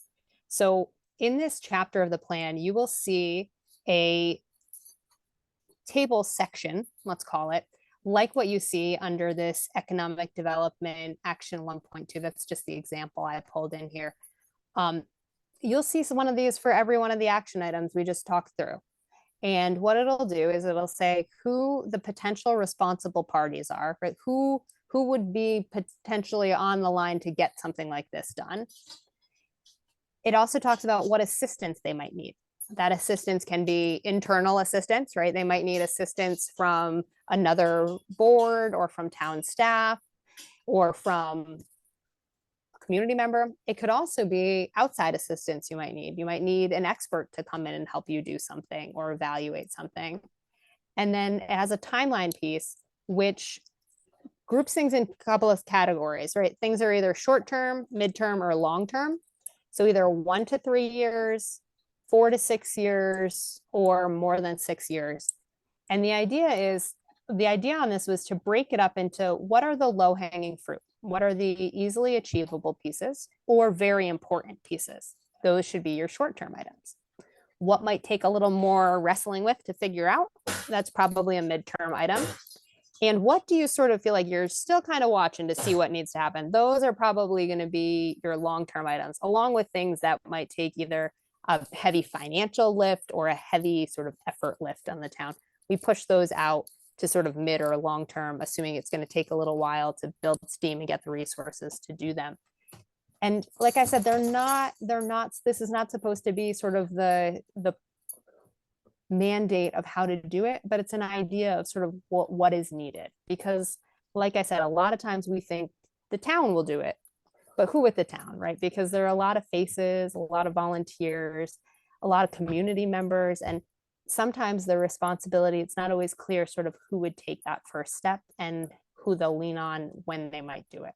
So this is a way that we try and help you guys see where you might be headed to get this done. At the bottom there, I just sort of let you know how many of those things are in that implementation section. And that's a piece I'd tell you all to think about, and certainly send me any of your comments on things that seem sort of wrong or off, or you think of somebody else who'd be interested in doing it. Those are all pieces you'll see in that section of the plan. And that is the end of what I had to tell you guys about the master plan. So I'm going to stop the screen share.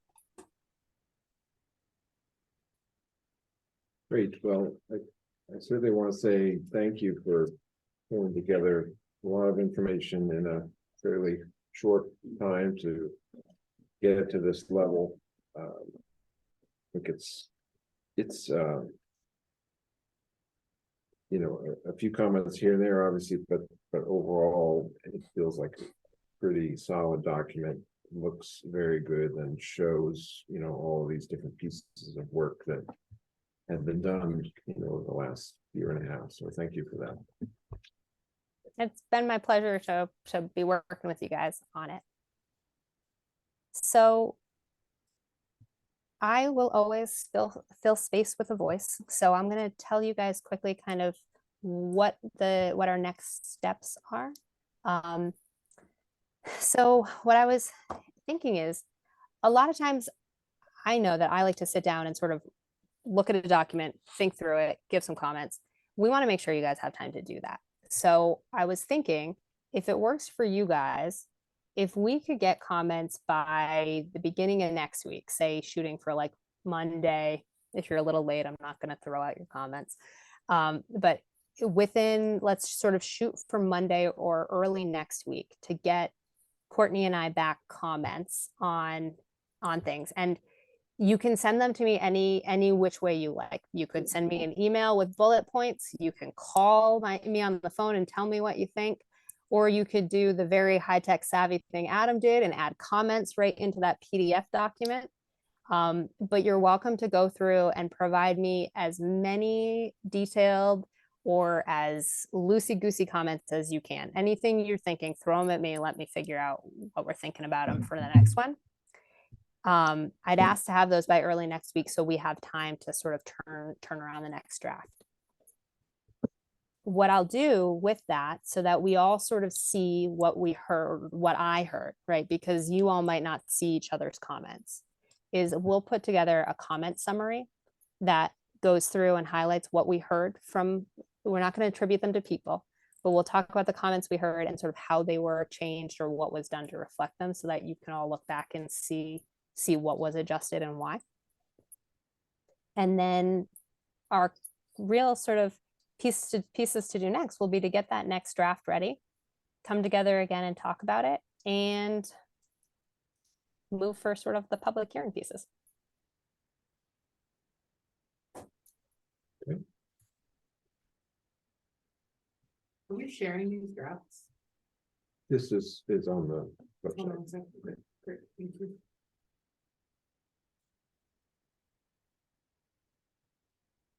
So on a logistics question, we had initially sort of talked about holding the day of February 15th as an opportunity to come back together and review that draft before we do the public hearing on March 1st. And I wanted to see if that still felt like the right move for you guys and ask you how you wanted to proceed. Yeah, I guess it's feeling to me like we should do that.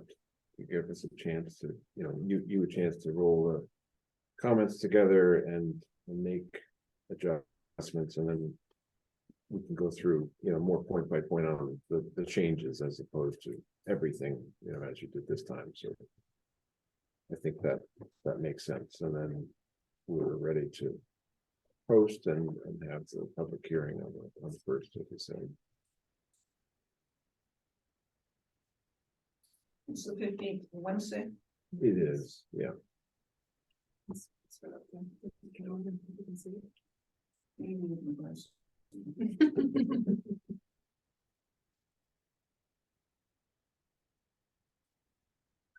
Okay, so and I'll talk to Jeanette, we'll post that there would be a working session on the 15th.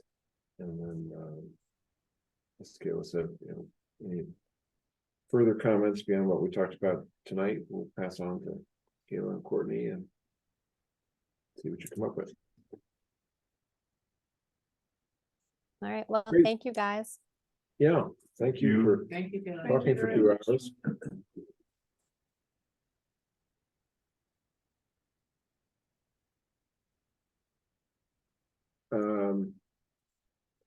Okay, so I think that's it for the master plan. So appreciate that.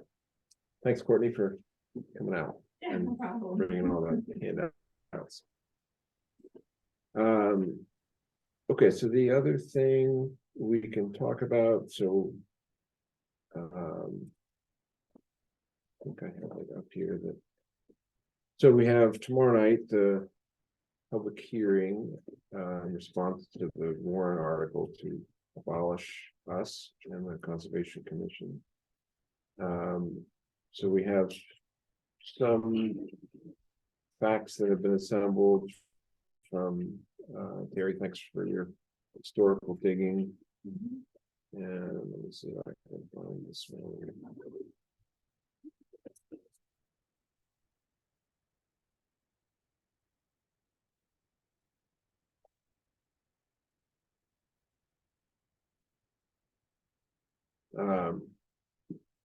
Just so everybody's is aware, I think this is an earlier version that's probably been cleaned up a little bit more, but background history,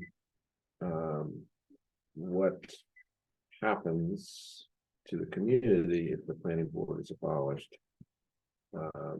Different pieces that, you know, that are no longer there.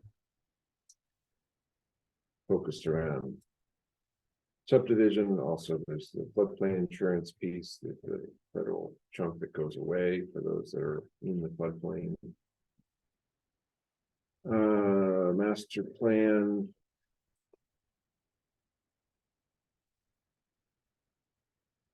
Benefits of the master plan, yeah, I got myself on the floodplain. Thank you. Thanks.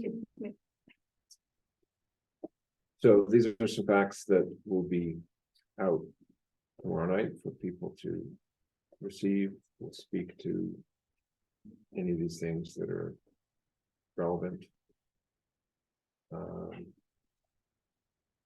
That's about it. There's other thoughts about that, but it's, you know, we are not initiating tomorrow night because we feel like it. We're initiating because there's a warrant article and people will come because they want to understand what the impact is if the planning board goes away. The people that will have their say about why they think we shouldn't be here. So we'll go through those conversations. No idea what the turnout will be.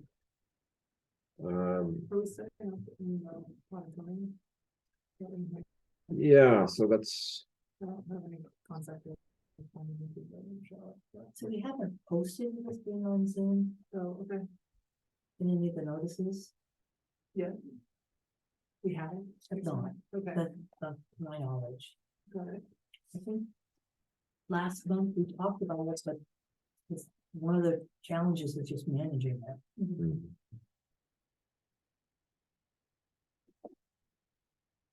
Yeah, so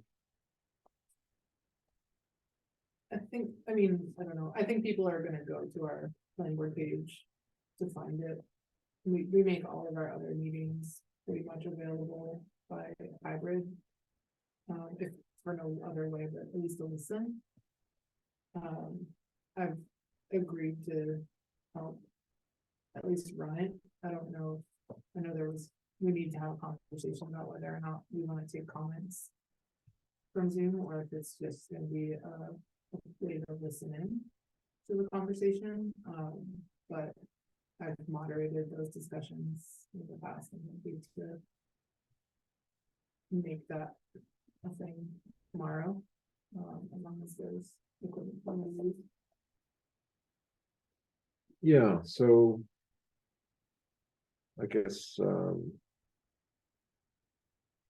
we do our best to implement that. Let's see. Again, you know, the previous hearings, we knew we had a lot of people coming and that made sense and we set up for that. Whether tomorrow is 5 people or 10 or 50, I really don't know. This is covered on us pretty quick as we're talking about them, thinking there may be a big turnout. We have not arranged for sound to have it in our auditorium. We really need sound because the acoustics are so bad in there.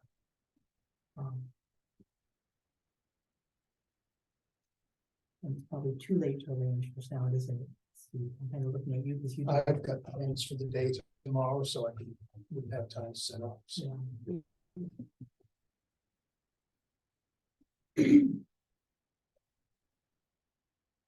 So I think, you know, we do the best we can. We set up in there. Ask people to be quiet so people can be heard when they have a question, and I will. Or shall we just have it here? And we had, Yeah, I mean, we can certainly get 25 people in here without too much trouble. But we can aim for that. Quick suggestion. You don't know how many people may show up in regards to tomorrow night. I would probably be prepared for it to be larger than you can hold in this room. Or for people to be feeling comfortable in this room. If the issue is speakers, to you've got a microphone that hooks up with the laptop, yes? Yes, Yeah, but but it feeds into the, doesn't broadcast. so- No, but if we were able to see about speakers where you could broadcast. So that people can hear what's being said. I can check into whether we have some at home, because we've done a number of things like that. So I can see, and then let Jeanette know tomorrow, okay, you know, and see about having something available for you to use. In Okay. case it's that large a group that you need to have something to help you out in the hall. okay. that would be Okay. good. Thanks. Yep. I agree, I think we should plan, I would rather have 25 people in the auditorium than try to fit 200 people into this room. Yeah, good point. I think at some point the town needs to buy sound equipment because I know, I mean, I just have trouble using the sound equipment. Right. Yeah. Which my hearing is not very good, but anymore. Okay, Can we come to a conclusion as to whether or not we want chat comments or not?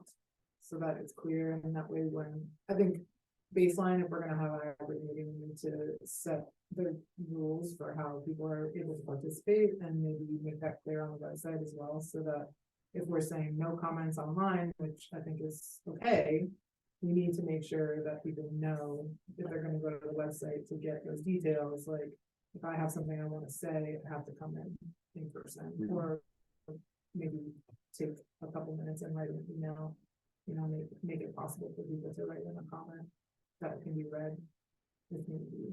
I know it's kind of feels really last minute because it's tomorrow, Mm. and I would say better late than never in this case.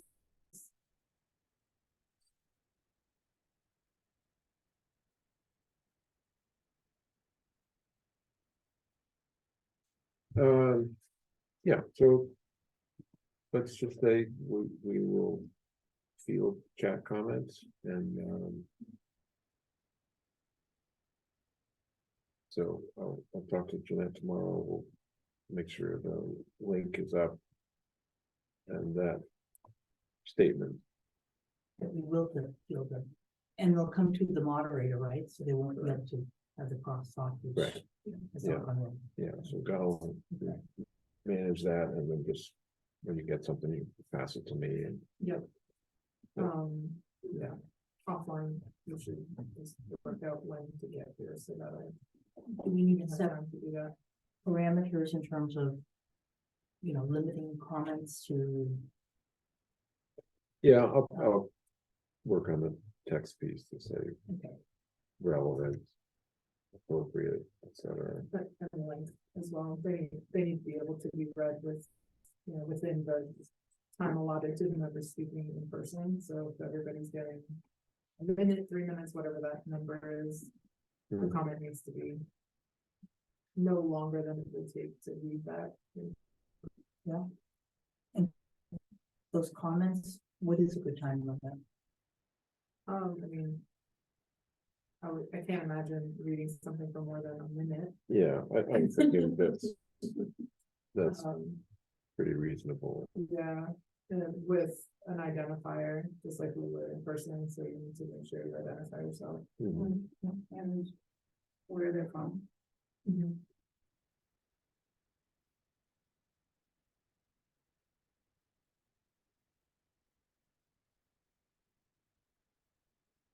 Okay, Okay. Were there any comments on that in the summary document, anything to be added to it? Not anything I didn't say out loud, at least not right this second. Okay. Couple typos. In the master plan, but I imagine between all of us will catch them and get it as well.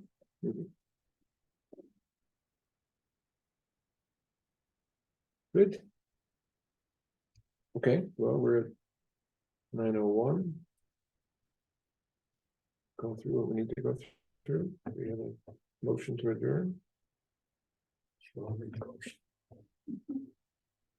I'll second it. Dynamic duo, thanks. All in favor of adjourning? Alright, okay, thanks everybody online. Thanks everybody in person. Have a good night. So you're gonna get speakers, right? And Yeah. you put this mic up to them and.